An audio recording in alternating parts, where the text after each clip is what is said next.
मी आलेलो आहे लाड जवळगाव म्हणजे हे अहिल्यानगर मध्ये तालुका कोणता शेवगाव तालुका आहे। या ठिकाणी मराठे सर यांच्या विहिरीच्या पूजनाचा कार्यक्रम आहे आणि या ठिकाणी त्यांनी खास करून कशामुळे बोलिलं, या गाववाल्यांनी कशामुळे बोलिलं की सगळ्या महाराष्ट्रात पाऊस पडला, सगळीकडे पडला, वडे नाले वाहिले, यांच्या गावाला हे पाहू शकता की इथं पाणीच आलं नाही या पावसाळ्यात। तर खास करून ह्या बंधाऱ्याला पाणीच आलं नाही, तर खास करून ह्या संपूर्ण गावकऱ्याच्या एक आनंदाची बातमी सांगतो। या ठिकाणी योगायोगाने सकाळचे पत्रकार आलेत, नवराष्ट्राचे पत्रकार आले, टीव्ही चॅनल वाले आले, तर सगळे गावकरी आलेत। तर सगळ्यासाठी आनंदाची बातमी तुमच्या या अहिल्यानगर आणि बीड जिल्ह्यामध्ये, म्हणजे ही बाउंड्रीच आहे अहिल्यानगर आणि बीड जिल्ह्यामध्ये 14 सप्टेंबर, 15 सप्टेंबर, 16 आणि 17 दरम्यान ह्या तळ्यामध्ये पाणी येणार आहे, म्हणून ही सर्वप्रथम आनंदाची बातमी। म्हणजे सांगायचं झालं तर समजा तुमच्या अहिल्यानगर बीड जिल्ह्यामध्येच नाही पाऊस पडणार, तर संपूर्ण महाराष्ट्रामध्ये 13 सप्टेंबर पासून ते 18 सप्टेंबरच्या दरम्यान दररोज वेगवेगळ्या भागात पाऊस पडणार आहे, म्हणून हे अंदाज लक्षात द्यायचा। आज आहे 5 सप्टेंबर, 6 सप्टेंबर। आज 5 सप्टेंबर, उद्या 6ला बऱ्याच राज्यामध्ये म्हणजे पाऊस आता एकदम बंद होणार नाही, पण मुंबईला मात्र पाऊस चालू राहणार आहे। 5, 6, 7 सप्टेंबर मध्ये उत्तर महाराष्ट्रामध्ये जळगाव जिल्हा, नंदुरबार जिल्हा, धुळे जिल्हा, नाशिक जिल्हा या पट्ट्यामध्ये पाऊस चालू राहणार आहे, म्हणून उत्तर महाराष्ट्रातल्या शेतकऱ्यांचा अंदाज लक्षात द्यायचा।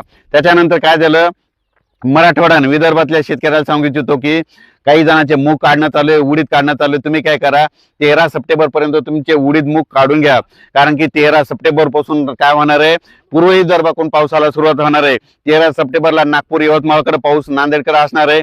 14ला तो पाऊस मराठवाड्यात येणार आहे, 15ला आणखीन पुढे सरकणार आहे, 16ला संपूर्ण महाराष्ट्र व्यापून टाकणार आहे, म्हणून हे अंदाज लक्षात येतात। म्हणजे सांगायचं झालं तर राज्यात जवळपास 13 सप्टेंबर पासून ते 17 सप्टेंबरच्या दरम्यान दररोज वेगवेगळ्या भागात चांगला पाऊस पडणार आहे आणि जे भाग वंचित राहिला त्या भागामध्ये देखील पाऊस राहणार आहे, म्हणून ही खास करून आनंदाची बातमी। त्याच्यानंतर अहिल्यानगर भागामध्ये काय झालं की कोपरगाव झालं, राहता झालं, शिर्डी झालं, टाकळी ढोकेशे झालं, पुन्हा बेलपिंपळगाव झालं, या बालम टाकळी या पट्ट्यामध्ये काय झालं, पाऊसच पडलेला नाही। तर ह्या पट्ट्यातल्या सर्व शेतकऱ्याला आनंदाची बातमी, 13 सप्टेंबर ते 18 सप्टेंबर मध्ये तुमच्याकडे जोराचा पाऊस पडणार आहे, वडे नाले वाहणारा पाऊस पडणार आहे, म्हणून हा अंदाज तुम्ही लक्षात घ्यायचा। हा पाऊस तुम्हाला सांगायचं झालं तर नेमका कसा पडणार आहे, तर सुरुवातीला काय होणार आहे, 13 सप्टेंबरला म्हणजे इकडं तेलंगणाकडे पाऊस सुरू होणार आहे। 13 सप्टेंबरला तेलंगणा, नांदेड जिल्हा, त्याच्यानंतर यवतमाळ जिल्हा, चंद्रपूर जिल्हा ह्या पट्ट्यामध्ये पाऊस सुरू होणार। म्हणजे सांगायचं झालं तर 13 तारखेला पूर्व विदर्भाकडे पाऊस सुरू होणार आहे। त्याच्यानंतर ते पाऊस काय होणार, 13 सप्टेंबरच्या रात्रीच्याला परत पश्चिम विदर्भाकडे येणार आहे। मग पश्चिम विदर्भाकडे तुम्हाला सांगायचं झालं तर अकोला जिल्हा, अमरावती जिल्हा, बुलढाणा जिल्हा, हिंगोली जिल्हा, वाशिम जिल्हा ह्या पट्ट्यामध्ये काय होणार आहे, 13 तारखेच्या रात्रीपासून ते 18 तारखेच्या दरम्यान परत ह्या इकडल्या भागामध्ये पाऊस येणार आहे।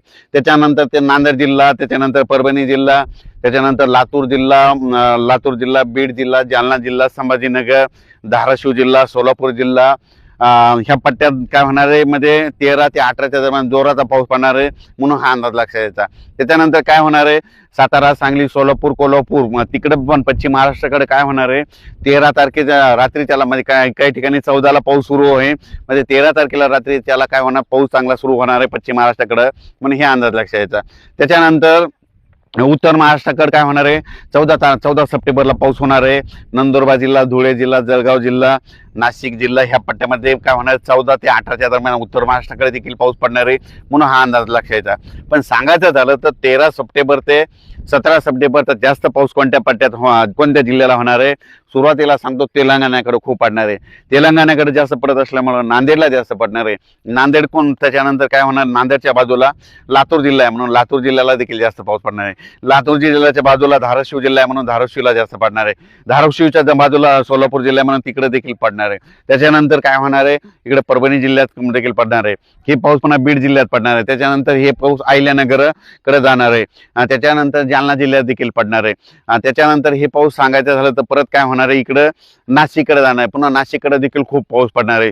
म्हणजे सांगायचं झालं तर ह्या पट्ट्यामध्ये असाच पाऊस काय होणार आहे। आता हे सगळ्यात महत्वाचं, हे परतीचा पाऊस आहे। परतीचा पाऊस असा असतो की ज्या भागात अद्यापही पडला नाही त्या भागाला मात्र जीवदान ठरलेला पाऊस राहतो, म्हणून परतीचा पाऊस कुठं होतो तर तुम्ही पाहू शकता। आतापर्यंत ह्या बीड जिल्ह्यामध्ये आपलं अहिल्यानगर, नेवासा तालुक्यामधलं हे गाव आहे लाड जवळगाव, या ठिकाणी इतका पाऊस झाला, फक्त पिकं जोपला असाच पाऊस पडलेला आहे. पण यांना बघा आणखी तळ्यामध्ये पाणी नाही.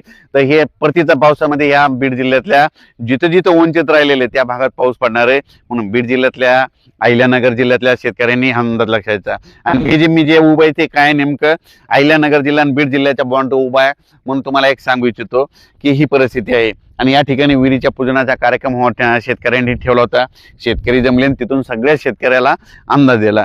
आणि परत एक राज्यात सांगतो की राज्यात सांगायचं झालं तर हा परतीचा पाऊस आहे 13 सप्टेंबर पासून ते आता म्हणजे तसं तर 11, 12, 13ला थोडा काही भागात पाऊस सुरू झाणार आहे. पण काय असं की पाऊस सगळीकडे कुठं कधी सुरू होतो. म्हणून त्याच्यामुळे तारीख 13 सप्टेंबर पर्यंत शेतकऱ्यांनी ज्यांचं उडीद काढायचं असेल तर उडीद काढून घ्या, मूग काढायचं तर काढून घ्या. कारण की 14 पासून ते 18च्या दरम्यान राज्यात दररोज वेगवेगळ्या भागात पाऊस पडणार आहे. म्हणून हा अंदाज लक्षात घ्यायचा. आता आज आहे 5 सप्टेंबर 2025. बऱ्याच शेतकऱ्याचे फोन येलेत की आता तुम्ही पाऊस कमी होणार आहे. पण तुम्हाला सांगतो 5 सप्टेंबर पासून काय होणार आहे म्हणजे ठिकठिकाणी जिल्ह्यामध्ये ऊन पडणार आहे. पण काय होणार आहे 5, 6, 7, 8, 9 पर्यंत राज्यात काय होणार आहे म्हणजे विदर्भ मराठवाड्यामध्ये काय होणार तुरळक ठिकाणी पावसाच्या सरी चालूच राहणार आहे. संपूर्ण महाराष्ट्रातला एकदम असा पाऊस बंद काही पडणार नाही. म्हणून हे खास करून लक्षात द्यायचं. विदर्भात देखील तुम्हाला सांगतो पूर्व विदर्भ आणि पश्चिम विदर्भात देखील 5 सप्टेंबर ते 5, 6, 7, 8 सप्टेंबरच्या दरम्यान विखुरलेल्या स्वरूपाचा पाऊस पडणार आहे. म्हणून हे अंदाज लक्षात द्यायचा. आणि त्याच्यानंतर सांगू इच्छितो की मराठवाड्यात देखील 5, 6, 7च्या दरम्यान ऊन पडेल. पण काय होणार स्थानिक वातावरण तयार होऊन सरी येतील. म्हणून हे देखील लक्षात द्यायचं. पण राज्यात मात्र 13 तारखेपर्यंत शेतकऱ्यांनी कामे करून घ्या. 13 सप्टेंबर नंतर राज्यात पुन्हा 14 पासून परतीचा पाऊस सुरू होणार आहे. परतीचा पाऊस राज्यभर धोधो पडणार आहे.